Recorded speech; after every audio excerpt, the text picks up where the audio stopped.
నమస్తే welcome to Vaibhav new Godavari news ముందుగా headlines మదమెక్కిన వ్యాఖ్యలకు తప్పదు మూల్యం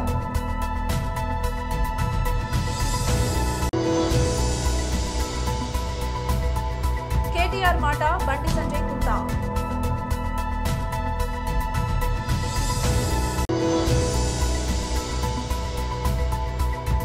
తెలంగాణ శాసనసభలో మాజీ మంత్రి ఎమ్మెల్యే శ్రీ హరీష్ రావు ప్రసంగం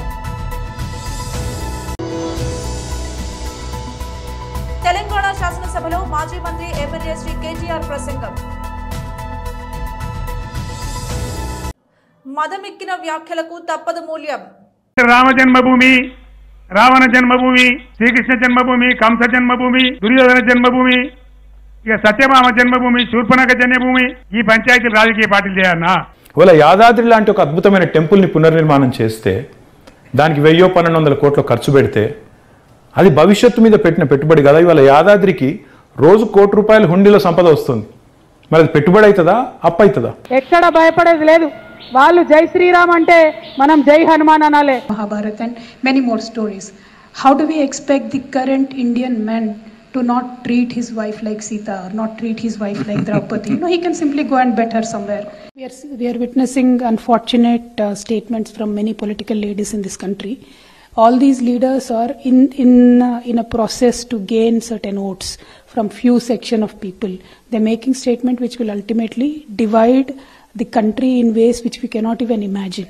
For example, when parties talk about Sanatan Dharam, when parties talk about calling certain Hindi Patti states Gaumutra states, or when they talk about disrespecting the labor or not insulting the labor who work or clean toilets, etc., these statements should not be taken slightly.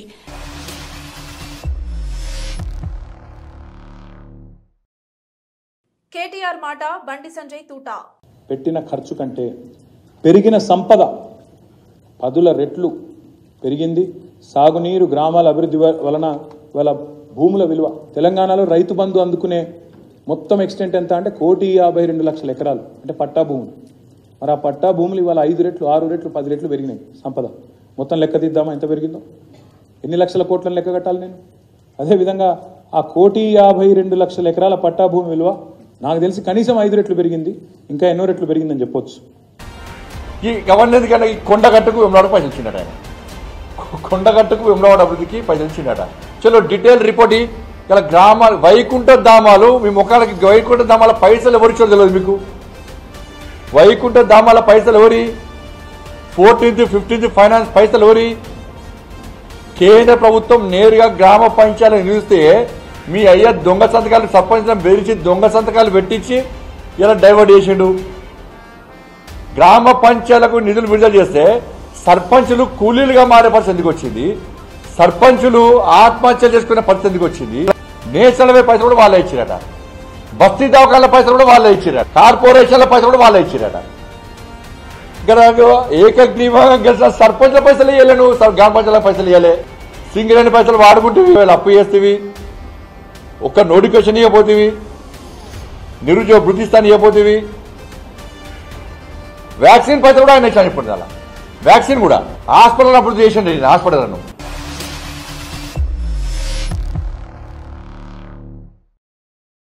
Telangana శాసనసభలో మాజీ మంత్రి MLA Shri Harish Rao ప్రసంగం. నూతనంగా ఏర్పడినటువంటి ఈ ప్రభుత్వం నుంచి తెలంగాణ ప్రజలు, తెలంగాణ రాష్ట్రం ఎంతో ఆశిస్తూ ఉంది. కాంగ్రెస్ పార్టీ ఎన్నో ఆశలు కల్పించడంతో ప్రజలు వాటిని నమ్మి అధికారంలోకి తెచ్చారు. ప్రజలు వారిపై పెట్టుకున్న నమ్మకాన్ని నిలబెట్టుకోవాలని, వారి పాలనలో తెలంగాణ మరింత అభివృద్ధిని, సంక్షేమాన్ని, ఉన్నతిని సాధించాలని బీఆర్ఎస్ పార్టీ ఆకాంక్షిస్తుంది. రాజకీయ కారణాల రీత్యా కాంగ్రెస్ నాయకులు అవునన్నా కాదన్నా, ఒప్పుకున్నా ఒప్పుకోకపోయినా తెలంగాణ రాష్ట్రం ఆర్థికంగా బలపడడానికి బీఆర్ఎస్ ప్రభుత్వం బలమైనటువంటి పునాదులు వేసింది. సువిశాలమైన ప్రగతి దారులను నిర్మించింది. కొత్త ప్రభుత్వం ఆ దారుల వెంట ముందడుగు వేస్తూ ప్రజలే కేంద్రంగా పనిచేయాలన్నటువంటిది మా కోరికే కాదు, ప్రజల కోరిక కూడా. రాజకీయ కక్షలు చుట్టూ పరిభ్రమించే వైఖరికి భిన్నంగా అభివృద్ధి కక్షలో పరిభ్రమిస్తే వారికి మంచిది, ప్రజాస్వామ్య వ్యవస్థలకు మంచిది, ప్రజలకు కూడా మంచిది అధ్యక్ష. కానీ ఈ సభలో మొన్న ముఖ్యమంత్రి గారు మాట్లాడినటువంటి తీరు కానీ, ఈ శ్వేతపత్రం తీరును చూస్తుంటే ప్రజలు ప్రగతి అనే కోణం కన్నా రాజకీయ ప్రత్యర్థుల మీద దాడి వాస్తవాల వక్రీకరణ కోణమే కనబడతా ఉంది అధ్యక్ష. ఎందుకంటే అధ్యక్ష ఈరోజు ఈ ఆర్థిక శ్వేతపత్రం ఒకసారి మనం చూస్తే ఇందులో పేజ్ నెంబర్ 5లో అధ్యక్ష అంటే చాలా విషయాలు ఉన్నాయి. మేము మాకున్న కొద్ది సమయంలో ఎందుకంటే ఈ దేశంలోని అనేక రాష్ట్రాల వివరాలు చాలా కన్వీనియంట్గా వాళ్ళకు అవసరమైనటువంటివి ఇందులో పొందుపరిచే ప్రయత్నం చేసినారు. బట్ అధ్యక్ష ఇందులో పేజ్ నెంబర్ 5లో కర్ణాటక రాష్ట్రానికి సంబంధించి బడ్జెట్ ఎస్టిమేట్స్ అండ్ ఎక్స్పెండిచర్ది మేము కాగ్ రిపోర్ట్ ఇప్పుడే నెట్లో ప్రింట్అవుట్ తీస్తే అధ్యక్ష బడ్జెట్ ఎస్టిమేట్స్ కర్ణాటకది 2,31,142 కోట్లుంటే ఇక్కడ 2,31,642 కోట్లుగా చూపించారు. ఎక్స్పెండిచర్ విషయంలో కూడా అధ్యక్ష 2,61,932 కోట్లను చూపించారు. కానీ కాగ్ రిపోర్టు నివేదిక ఆధారంగా ఎక్స్పెండిచరు 2,54,525 కోట్లు అంటే దాదాపు 7,000 కోట్లు ఎక్స్పెండిచర్ ఎక్కువ చూపించినట్టుగా ఈ కాగ్ రిపోర్ట్ను బట్టి చూస్తాం. అంటే మొత్తంగా తప్పుల తడకతోని ఈ వివరాలను వాళ్ళు పొందుపరిచిండ్రు. వాళ్ళు కేవలం ఇదంతా కూడా ఒక గత ప్రభుత్వాన్ని బదనాం చేయాలనేటువంటి ధోరణి కనబడతా ఉంది అధ్యక్ష. అదేవిధంగా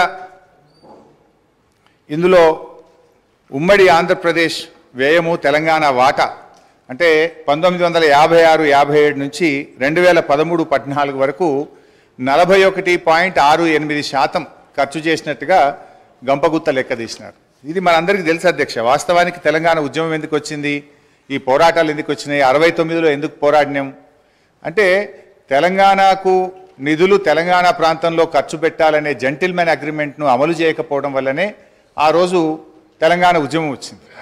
అంటే దాని మీద గతం మీ కాంగ్రెస్ పార్టీయే అప్పుడున్నటువంటి కాంగ్రెస్ ప్రభుత్వాలు మరి చాలా కమిటీలు వేసినారు. అప్పటి controller and auditor general Kumar Lalit committee కానీ, supreme court judge Vashishtha Bhargava committee report కానీ, బీపీఆర్ విఠల్ గారి రిపోర్ట్ కానీ అన్ని రిపోర్ట్లలో కూడా ఏముందంటే తెలంగాణ ఆదాయాన్ని ఆంధ్ర ప్రాంతంలో ఖర్చు పెట్టినారు, తెలంగాణలో ఖర్చు పెట్టలేదని చెప్పి చాలా స్పష్టంగా అనేక రిపోర్ట్లు చెప్పినటువంటి విషయం కూడా మనందరికీ తెలుసు అధ్యక్ష. అందులోనే చూసినట్టయితే ఒకసారి కుమార్ లలిత్ కమిటీ 1956-68 పీరియడ్లో ఒక రిపోర్ట్ ఇచ్చినారు. తెలంగాణ రెవెన్యూ ఇన్కమ్ 102 కోట్లు అయితే మరి Telangana funds spends in Andhra reason 34.09 కోట్లు అని చెప్పి అప్పుడే ఒక రిపోర్ట్ కూడా ఇచ్చారు అధ్యక్ష.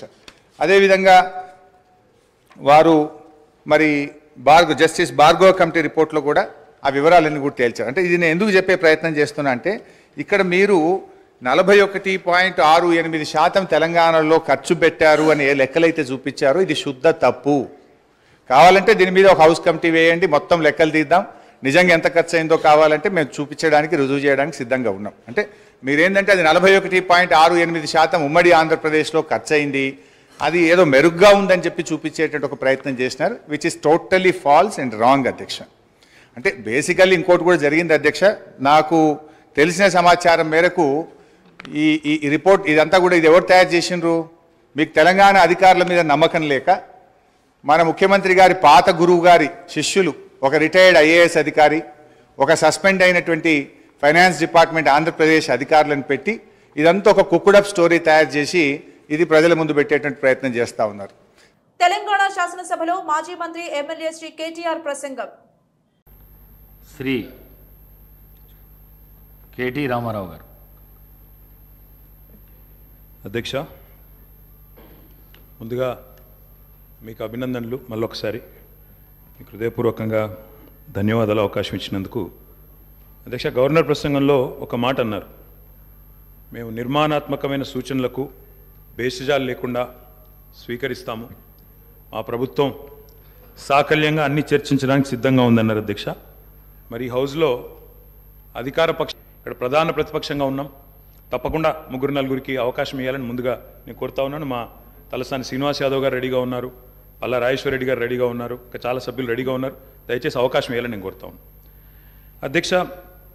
మేము ఆశించింది ఒకటి అధ్యక్ష, నిన్న గవర్నర్ ప్రసంగం నుంచి, కానీ అక్కడ వారు నిన్న విన్నది ఒకటి అధ్యక్ష. గవర్నర్ ప్రసంగం పూర్తిగా అసత్యాలు, అభూత కల్పనలు, తప్పుల తడక అని చెప్పడానికి నేను బాధపడతా ఉన్నా. ఇట్లాంటి గవర్నర్ ప్రసంగం వినడానికి ఒక సభ్యుడిగా సిగ్గుపడతా ఉన్నా అధ్యక్ష. ఎందుకంటే ఇంత దారుణమైన అపసవ్యపు ప్రసంగం ఇదివరకు రాష్ట్ర శాసనసభ చరిత్రలో రెండు కూడా విని ఉండవు అధ్యక్ష. ఒక్క మాటలో చెప్పాలంటే అధ్యక్ష, 1000 ఎలుకలు తిన్న పిల్లి కదా తీర్థయాత్రలకు బయలుదేరినట్టు చేయాల్సిన దారుణం అంతా చేసి ఘాతకాలని చేసి చాలా అద్భుతమైన ఉపన్యాసం కేవలం 10 సంవత్సరాలు ప్రభుత్వం నడిపిన వాళ్ళ మీద నెపాన్ని నెట్టే ప్రయత్నం ఏదైతే కాంగ్రెస్ ప్రభుత్వం చేసిందో అధ్యక్ష, దీన్ని నేను పూర్తి స్థాయిలో తూర్పారబడుతున్నాను, తప్పుపడతా ఉన్నాను అధ్యక్ష. అధ్యక్ష, ఈ దారుణమైన గవర్నర్ గారి ప్రసంగం చూసిన తర్వాత, గవర్నర్ గారి దారుణమైన ప్రసంగం చూసిన తర్వాత కాంగ్రెస్ పరిపాలనలో రాష్ట్ర భవిష్యత్తు రాబోయే 5 ఏళ్ళు ఎట్లా ఉండబోతుందో చాలా స్పష్టంగా నిన్న పూర్తి స్థాయిలో మాకు అర్థమైంది అధ్యక్ష, రాష్ట్ర ప్రజలకు కూడా అర్థమైందని నేను అనుకుంటా ఉన్నా అధ్యక్ష. అయినప్పటికీ వాస్తవాలు ప్రధాన ప్రతిపక్షంగా వాస్తవాలు ప్రజల ముందు పెట్టాల్సిన బాధ్యత మా ముందు ఉంది అధ్యక్ష. కాబట్టి తప్పకుండా అవన్నీ కూడా చెప్తాను అధ్యక్ష. అధ్యక్ష, మా జగిత్యాలకు సంబంధించిన కవి గారు అలిశెట్టి ప్రభాకర్ గారు ఒక మాట అన్నారు అధ్యక్ష. ఒక నక్క, ఇది ఆయన కవితను కోట్ చేస్తున్నాను అధ్యక్ష, ఒక నక్క ప్రమాణ స్వీకారం చేసిందట ఇంకెవరిని మోసగించనండి. ఒక పులి పశ్చాత్తాపం ప్రకటించిందట తోటి జంతువుల్ని సంహరించినందుకు. అట్లా ఉంది అధ్యక్ష. ఒక మాటలో చెప్పాలంటే ఈ గవర్నర్ గారి ప్రసంగం అదే రకంగా అనిపించింది తప్ప అందులో అసత్యాలు సత్యదూరమైన మాటలు తప్ప వాస్తవాలు మాత్రం ఒక్కటి కూడా లేదు అధ్యక్ష. అధ్యక్ష, నిన్న చాలాసార్లు ప్రస్తావన చేసినారు గత ప్రభుత్వం అంటూ. అక్కడున్నా అక్కడ ఉన్నా ఇక్కడ ఉన్నా ఎక్కడ ఉన్నా అధ్యక్ష మేము ప్రజాపక్షమే. తప్పకుండా తెలంగాణకు ఎన్నటికీ స్వపక్షమే, కాంగ్రెస్ ప్రభుత్వానికి ఎన్నటికైనా విపక్షమే అధ్యక్ష. తప్పకుండా ప్రజల తరపున గొంతు విప్పుతాం. అందుకే గతంలోని వారి పరిపాలన ఎట్లా ఉందో ఒక్కసారి తప్పకుండా అద్దం చూపెట్టవలసిన బాధ్యత ప్రధాన ప్రతిపక్షంగా మా మీదనే ఉంది అధ్యక్ష. అధ్యక్ష, ఎట్లుండే అధ్యక్ష 2014 ముందు తెలంగాణ ఘనత వహించిన వీరి ప్రభుత్వంలో ఎట్లుండే అధ్యక్ష? పడావుబడ్డ భూములు, పాడుబడ్డ ఇండ్లు, ఆకలి కేకలు, ఆత్మహత్యలు. వారు మొదటిసారి ప్రభాకర్ అన్న మొదటిసారి శాసనసభకు వచ్చినారు, మొదటిసారి మంత్రి అయినారు అధ్యక్ష. కాబట్టి కొద్దిగా తొందరపడకండి అధ్యక్ష, చరిత్ర చాలా ఉంది. తప్పకుండా మా తాతలు నేతులు దాగినరు, మా మూతుల వాసన చూడండి అంటే కుదరదు. కేవలం క్రెడిట్ మాత్రమే మేము తీసుకుంటాం. మేము నాగార్జున సాగర్ కట్టినాం, శ్రీశైలం కట్టినాం, కానీ మొత్తం మిగతాయి మాత్రం అన్యాయం అంతా వేరే ఖాతాలో దోస్తామంటే కుదరదు అధ్యక్ష. బరాబర్ చెప్తాం, ప్రధాన ప్రతిపక్షంగా ప్రజల తరపున బరాబర్ లెక్కలు చెప్తాం. బరాబర్ కాంగ్రెస్ పార్టీ యొక్క ఏమేమి దురాగతాలు ఉన్నాయో అవన్నీ చెప్పవలసిన బాధ్యత మా మీద ఉన్నది. బరాబర్ చెప్తామని చెప్పి కూడా నేను తెలియజేస్తా ఉన్నా అధ్యక్ష. అధ్యక్ష, పడావుబడ్డ భూములు, పాడుబడ్డ ఇండ్లు, ఆకలి కేకలు, ఆత్మహత్యలు, వలసలు, కరువులు, కర్ఫ్యూలు, ఎన్కౌంటర్లు, కరెంటు కోతలు, కటిక చీకట్లు, నెర్రెలు బారిన నేలలు, నెత్తురు గారిన నేలలు. ఇదే కదా ఆనాటి మీ గొప్ప ఘనత వహించిన ప్రభుత్వంలో ఆనాడు మీరు చూపెట్టిన అద్భుతాలు ఇవే కదా అధ్యక్ష. ఒక్క మాటలో చెప్పాలంటే అధ్యక్ష, వీళ్ళ పాలనలో తాగునీటికి దిక్కులేదు, సాగునీటికి దిక్కులేదు, కరెంట్ అనేది అడ్రస్సే లేదు. ఇక ఇది వీళ్ళ పాలన అధ్యక్ష. 50 ఏళ్ళు పరిపాలించి అధ్యక్ష, ఇక్కడ కూర్చున్న సభ్యులు ఆలోచన చేయాలి అధ్యక్ష. రాజగోపాల్ రెడ్డి గారు చేస్తున్నారు. నల్లగొండలో ఫ్లోరోసిస్ తప్ప ఏమిచ్చింది అధ్యక్ష? వీళ్ళు నల్లగొండలో ఫ్లోరోసిస్తో 1,50,000 మంది నడుములు వంగరబోతుంటే మునుగోడు నియోజకవర్గంలో ఒక్కసారి నాకు ఒక కాంగ్రెస్ సభ్యుడు మాట్లాడిండు అధ్యక్ష. సబ్జెక్టే మాట్లాడుతున్నా అధ్యక్ష. తర్వాత సభ్యుడికి ఇష్టం వచ్చినంత టైం ఇవ్వండి, మాట్లాడినివ్వండి, మాకు అభ్యంతరం. I'm not yielding. అధ్యక్ష, నల్లగొండలో ఫ్లోరైడ్ బాధలు, దేవరకొండలో పసిపిల్లల. సీఎం వైఎస్ జగన్ గారు ఏది చెబితే అది చేయడానికి మేము సిద్ధంగా ఉన్నాం. ఒకవేళ ఎమ్మెల్యే టికెట్ ఇవ్వకపోతే వైసీపీ జెండా పట్టుకుని తిరుగుతాం తప్ప మరో ఆలోచన ఉండదు. ఎవరు పోటీ చేస్తారనే దానికన్నా రాష్ట్ర ప్రజల భవిష్యత్తు మా నాయకుడికి ముఖ్యం. మంత్రి గుడివాడ అమర్నాథ్. పార్టీ ఒక నిర్ణయం తీసుకుంది. జగన్మోహన్ రెడ్డి గారు ఒక నిర్ణయం తీసుకున్న దాంట్లో 11 సీట్ల విషయంలో వారు నిర్ణయం తీసుకొని దానికి సంబంధించినటువంటి ఇన్ఛార్జీలను ప్రకటించారు. సీట్లు కాదు, ఇన్ఛార్జీలను ప్రకటించారు. సీట్లు అనేటువంటివి ప్రకటించినప్పుడు సీట్లు అంటే బీఫార్మ్ ఇస్తే సీట్లు అవుతాయి. ఇన్ఛార్జీలు అనేటువంటి ప్రకటనలో భాగంగా కొన్ని చేర్పులు అనేటువంటివి చేశారు. నేను చాలా సందర్భాలు చెప్పాను, ముఖ్యమంత్రి గారు మా పార్టీ ఈరోజు రాష్ట్ర ముఖ్యమంత్రి, మా పార్టీకి జాతీయ అధ్యక్షుడు. వారు ఏం చెప్తే చేయడానికి మేము ఇక్కడ ఉన్నటువంటి వేదిక మీద ఉన్నటువంటి నాయకులను కానీ లేదా ఈ రాష్ట్రంలో ఉన్నటువంటి వైఎస్ఆర్ కాంగ్రెస్ పార్టీ నాయకులు కానీ కార్యకర్తలు కానీ వారు ఏం చెప్తే చేయడానికి సిద్ధంగా ఉన్నటువంటి వాళ్ళం. మాకు సీట్ ఇవ్వకపోతే ఇంకో పార్టీ చూసేటువంటి ఆలోచన కానీ సీట్ ఇవ్వకపోతే ఇంట్లో కూర్చునేటువంటి రకం కానీ మేము ఎవరం కాదు. మాకు సీట్ ఇచ్చినా మాకు సీట్ ఇవ్వకపోయినా మమ్మల్ని పోటీ చేయమన్నా మమ్మల్ని పోటీ చేయొద్దన్నా జగన్మోహన్ రెడ్డి గారి జెండా పట్టుకొని తిరిగేటువంటి రకం ఇక్కడ ఉన్నటువంటి వైఎస్ఆర్ కాంగ్రెస్ పార్టీ నాయకత్వం. సో ఇందులో ఏ రకమైనటువంటి ఆలోచనలు కానీ ఇంకోటి కానీ లేవు. మాకు మా 175 మంది ఎమ్మెల్యే క్యాండిడేట్ల కన్నా ఎవరు పోటీ చేస్తున్నారనేటువంటి 175 అభ్యర్థుల కన్నా రాష్ట్రంలో ఉన్నటువంటి 5,30,00,000 మంది ప్రజల తాలూకా భవిష్యత్తు ముఖ్యం. మాకు జగన్మోహన్ రెడ్డి గారు మాకు పదే అనేక సందర్భాల్లో మాతో సమావేశాలు అయినప్పుడు చెప్పినటువంటి మాట అది. నాకు మీ అందరికన్నా రాష్ట్రంలో ఉన్నటువంటి 5 కోట్ల మంది ప్రజలు వారి తాలూకు భవిష్యత్తు ముఖ్యం. ఆ తీసుకునేటువంటి నిర్ణయాల్లో మీకు ఎవరికన్నా బాధ అనిపించినా నేను ఏమి చేయలేను. నాకు రాష్ట్ర ప్రజల తాలూకు భవిష్యత్తు, రాష్ట్రంలో ఉన్నటువంటి వైఎస్ఆర్ కాంగ్రెస్ పార్టీ నాయకులు కార్యకర్తలు లక్షలాది మంది వారి భవిష్యత్తు ముఖ్యం అనేటువంటి మాట చెప్పారు. మంగళగిరి నియోజకవర్గంలో టీడీపీ జాతీయ ప్రధాన కార్యదర్శి నారా లోకేష్ పర్యటన.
కాకినాడ జిల్లా ప్రతిపాడు మండలం ఓమ్మంగి ప్రభుత్వ ఉన్నత పాఠశాలలో ఆడుదాం ఆంధ్ర పత్తిపాడు ఎమ్మెల్యే పర్వత శ్రీ పూర్ణచంద్ర ప్రసాద్ ప్రారంభించారు. ఈ కార్యక్రమంలో ఆయన ముఖ్య అతిథిగా పాల్గొని క్రీడా పోటీలను ప్రారంభించి మీడియాతో మాట్లాడారు.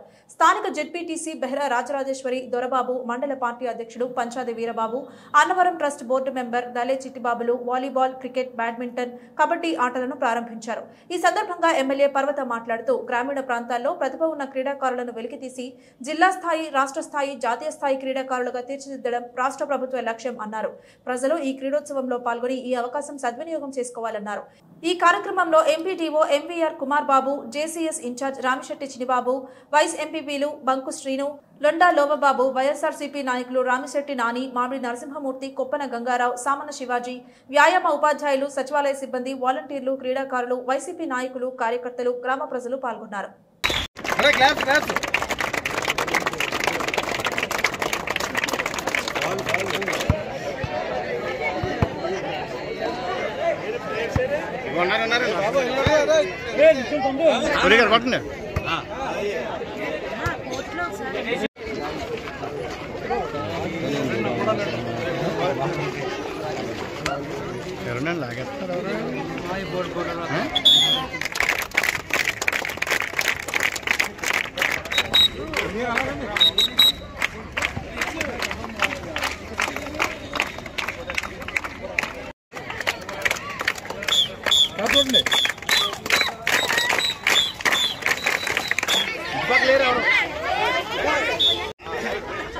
నరసరావుపేట వైసీపీ సీనియర్ నేత గజ్జల బ్రహ్మారెడ్డి పీసీ గోపిరెడ్డి శ్రీనివాసరెడ్డికి టికెట్ ఇచ్చినట్లు ఎక్కడా అధిష్టానం అధికారికంగా ప్రకటించలేదు. గోపిరెడ్డి టికెట్ తనకే ఇచ్చినట్లు చెప్పుకుంటున్నారు. అధిష్టానంతో నేను కూడా సంప్రదింపులు జరిపాను. పలానా వారికి టికెట్ ఇస్తున్నట్లు వారు నాకు చెప్పలేదు. అభ్యర్థి విషయంలో సోషల్ మీడియాలో వైరల్ అవుతున్న విషయం పూర్తిగా అవాస్తవం. మా పార్టీలో టికెట్ ఇవ్వడానికి ఒక నిర్దిష్టమైన ప్రాతిపదిక ఉంటుంది. అభ్యర్థిని అధిష్టానం అధికారికంగా ప్రకటించే వరకు కార్యకర్తలు సంయమనం పాటించాలి. జగన్ ని మరోసారి సీఎంగా చూడాలి అనేది మన ఉద్దేశం. గోపిరెడ్డికి సీట్ ప్రకటిస్తున్నాం వర్క్ చేసుకోవచ్చు అని ధనంజయ రెడ్డి స్వయంగా ఫోన్ చేశారని చెప్తున్నారు. అది పైనుంచి మాత్రం మాకు లేవు ఆదేశాలు. మమ్మల్ని ఇద్దరిని ఒకసారి కూర్చోబెట్టారు, నన్ను ప్రత్యేకంగా కూర్చోబెట్టారు. విజయసాయి రెడ్డి గారు రీజనల్ కోఆర్డినేటర్ గారు ఇద్దరిని కూర్చోబెట్టారు. బస్సు యాత్ర కూడా ఇద్దరిని కాన్ఫరెన్స్ కాల్లో పెట్టి ఎట్లా నడపాలో చెప్పారు. ఆ తర్వాత కూడా మీ అందరినీ ఎవరైతే అసంతృప్తిగా ఉన్నారో అందరినీ నేను ఒకసారి ఒక రివ్యూ చేసి మీకు నిర్ణయం నేను చెప్తాను. పోటీ అనేది పార్టీ అధిష్టానం ఇచ్చే నిర్ణయం. నేను ఒక్కడే కాదు, మాకు నా బీసీ, నా ఎస్సీ, నా ఎస్టీ, నా మైనారిటీలు అనే ఒక ఈ నినాదం ఉంది. ఇక్కడ నా స్థాయి వాళ్ళు, నాకంటే సీనియర్స్ కూడా నాయకులు ఉన్నారు. మా అందరికీ అర్హత ఉందనుకుంటున్నాం. పార్టీ అధిష్టానం నిర్ణయిస్తే మేము అర్హులు అనుకుంటున్నాం. సిద్ధంగా నేను ఒక 3 సంవత్సరాల నుంచి మా శ్రీనివాసరెడ్డి నాకు చాలా క్లోజ్ ఫ్రెండ్. ప్రతి విషయంలో కూడా నేను వార్న్ చేస్తూ ఉన్నాను. జరిగే అసంతృప్తి కార్యక్రమాల గురించి చెప్తూ ఉన్నాను. వచ్చే ఎన్నికల్లో గోపిరెడ్డిని మళ్ళీ ఇక్కడ ప్రకటిస్తే మీరు చేస్తారో చేయండి. పార్టీ అధిష్టానం ఏమి చెప్తే మా కార్యకర్తలు అదే చేస్తారు. పార్టీ అధిష్టానానికి గోపిరెడ్డి సీట్ ఇస్తే చేస్తామంటున్నారు. అసంతృప్తి మేము అధిష్టానం సీట్ ఇస్తే మళ్ళీ ఆయనకే చేస్తున్నారు. మరి ఇది ఎందుకు? నాకు సీట్ ఇస్తే చేయడానికి అందరూ ఉన్నారు. మేము అందరం గోపిరెడ్డి గారికి సీట్ ఇస్తే చేస్తారా? పార్టీ అధిష్టానం చెప్తే లేదు.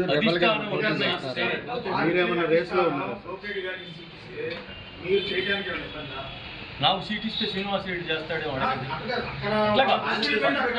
పార్టీ అధిష్టానం నిర్ణయం మేరకు పార్టీ అధిష్టానం మాకు ఒక మెసేజ్ ఉంది. పార్టీ నిర్ణయం తీసుకొని మిమ్మల్ని అందరినీ కన్విన్స్ చేసి క్యాండిడేట్ని డిక్లేర్ చేస్తామని నాకు ఒక మెసేజ్ ఉంది. అధిష్టానం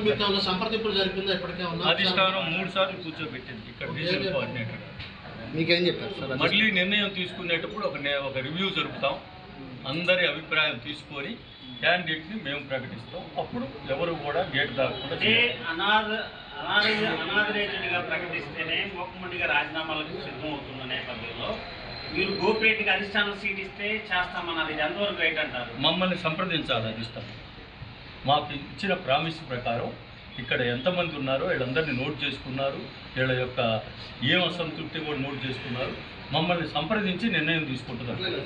చిన్న ప్రశ్న, రాత్రి ఆదికి అధిష్టానానికి ఒక మెసేజ్ వచ్చిందని చెప్పి మీ వర్గాల వాళ్ళు రాజీనామా చేయబాకండి మీరు చెప్తున్నారు కదా.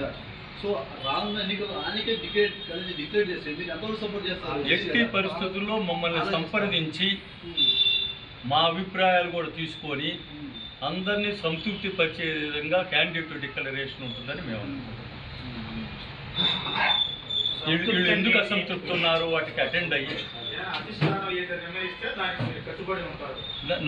నా అభిప్రాయం అధిష్టానం సంప్రదించి వీళ్ళకి అసంతృప్తి ఎందుకుందో ఎంక్వైరీ చేసి దాన్ని అటెండ్ అయ్యి క్యాండిడేట్ డిక్లేర్ చేస్తే అది ఓన్లీ అభిప్రాయం తీసుకున్నారు, ఇండివిజువల్ అభిప్రాయం. 4.5 సంవత్సరం గడిచింది.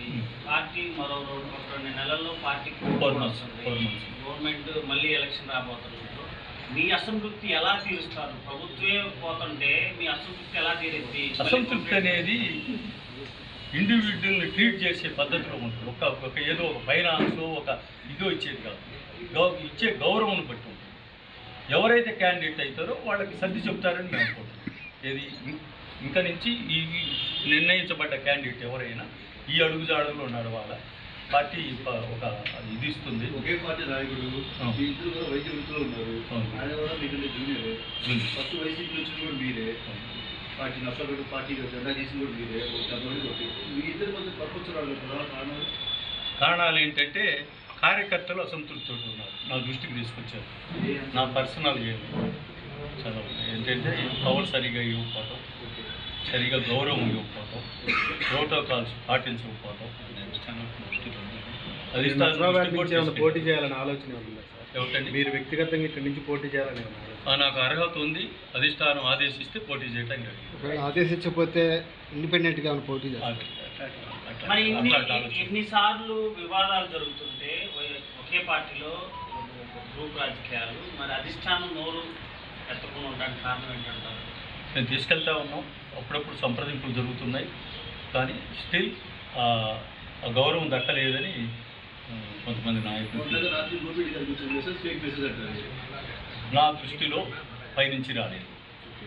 అది ఓన్లీ సోషల్ మీడియాలో సర్క్యులేట్ అవుతుంది. నా పరిధిలో నేను వెరిఫై చేసుకున్నా. ఈ విధంగా ఇంతవరకు పార్టీ కూడా ఒక సిట్టింగ్ ఎమ్మెల్యేకి ప్రత్యేకంగా ఇండివిజువల్గా పర్సనలైజ్డ్గా మేము ఇవ్వలేదు. ఈ విషయం అధిష్టానం ఖండించే అవకాశం ఉందా? అది అధిష్టానం వాళ్ళ దృష్టికి తీసుకెళ్లారా? మీడియా పరంగా తీసుకెళ్తాను. ఆల్రెడీ గత కొన్ని రోజులుగా ఒక 4 రోజుల నుంచి ఇంకొక క్యాండిడేట్ పేరు వినపడుతుంది గట్టిగా. ఆయనకు ఒకవేళ సీట్ ఇస్తే మీరు సపోర్ట్ చేస్తారా? అధిష్టానం ఆదేశిస్తే అందరినీ సంప్రదించి అందరి అభిప్రాయాలు తీసుకొని అధిష్టానం ఆదేశిస్తే మా పార్టీ అంతా ఒకేలైంది. సీట్ ఇచ్చేది ఒకళ్ళకే కదా, ఇంకొకళ్ళ పేరు కూడా ఎవరికి ఇచ్చినా మీరు సపోర్ట్ చేస్తారు. ఆ క్యాండిడేట్ని కన్ఫర్మ్ చేస్తానికి ఒక ప్రొసీజర్ ఉంటుంది. ఆ ప్రొసీజర్ ప్రకారం క్యాండిడేట్ కన్ఫర్మ్ చేస్తే మిగతా వాళ్ళందరినీ కూడా పార్టీ ఆదేశానుసారం పనిచేస్తారు. మరి ఒక్క మనిషి కాదు, నా దృష్టిలో ఆ అరగత ఉన్నవాళ్ళు 5-6 ఉండొచ్చు, ఒక్కొక్క కులంలో ఒక్కొక్కళ్ళు ఉండొచ్చు. ఎందుకంటే ఇది కాంగ్రెస్ పార్టీ తర్వాత ఇటు వచ్చింది, కాంగ్రెస్ పార్టీ నుంచి ఇటు వచ్చారు చాలామంది సీనియర్ నాయకులు. ఒక్కొక్కళ్ళు 30 సంవత్సరాలు 25 సంవత్సరాలు అనుభవం చెప్తున్నారు. అందరికీ సంప్రదించాలి. పార్టీ హైకమాండ్ సుప్రీం కదా, లోకల్ లీడర్షిప్ సుప్రీం కాదు కదా. పార్టీ కొత్తదైనా కానీ అంతకుముందు కాంగ్రెస్లో ఉండి అదే సాంప్రదాయంతో ఒక మూకుమ్మడిగా ఇటు వచ్చిన వాళ్ళు అందరూ చాలామందికి అర్హత. ఎవరు అనర్హులని ప్రకటించడానికి పార్టీ. టీడీపీ అధినేత చంద్రబాబు తన సొంత నియోజకవర్గం కుప్పంలో 3 రోజుల పర్యటన ఖరారైంది. 28వ తేదీ హైదరాబాద్ నుండి బెంగళూరు చేరుకుని అక్కడ కాడుగుడి హాస్పిటల్ అనారోగ్యంతో ఉన్న కుప్పం టీడీపీ నాయకుడు త్రిలోక్ ని పరామర్శిస్తాడు. అక్కడి నుండి రోడ్డు మార్గంలో గుడిపల్లి చేరుకుని బస్టాండ్ ఆవరణలో ఏర్పాటు చేసిన బహిరంగ సభలో పాల్గొంటారు. సభ అనంతరం కుప్పం పార్టీ కార్యాలయానికి చేరుకుని పార్టీ నాయకులతో సమావేశం నిర్వహిస్తారు. అనంతరం అనారోగ్యంతో ఉన్న తన వ్యక్తిగత కార్యదర్శి మనోహర్ ఇంటికి వెళ్లి పరామర్శించిన అనంతరం స్థానిక ఆర్ఎండ్బి అతిథి గృహంలో బస చేయనున్నారు. 2వ రోజు ఉదయం 9 గంటలకు ఆర్ఎండ్బి అతిథి గృహం వద్ద ప్రజల నుండి వినతులు స్వీకరిస్తారు. 11:50 గంటలకు శాంతిపురం మండల కేంద్రంలోని ఎన్టీఆర్ విగ్రహం వద్ద బహిరంగ సభలో పాల్గొంటారు.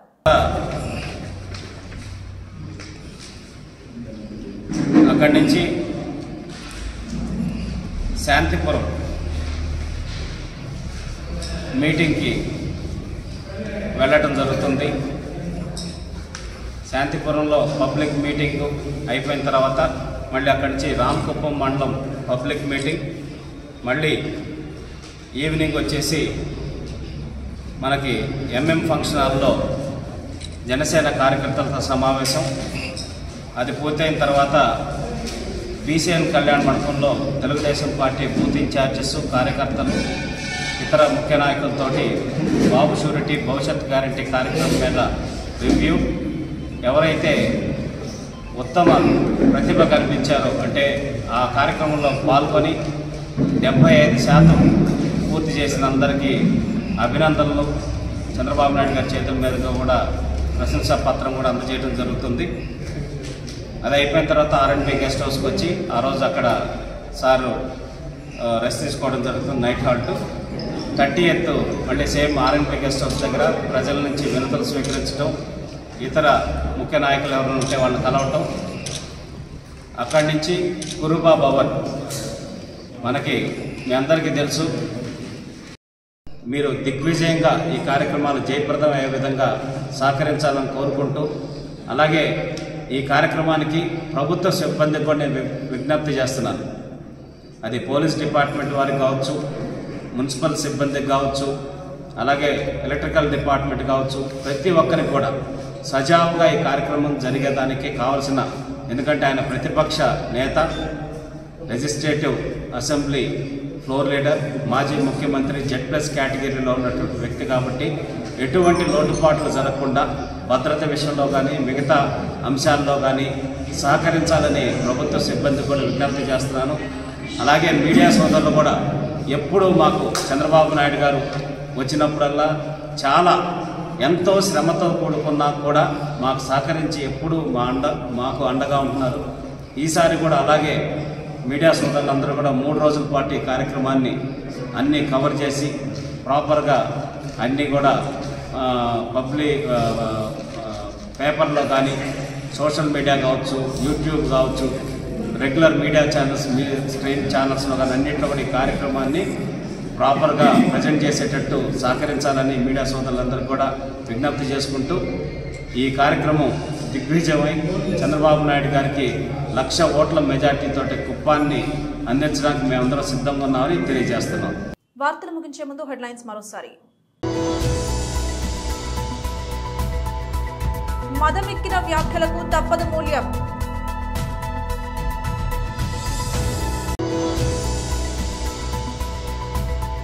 కేటీఆర్ మాట బండి సంజయ్ కుంట.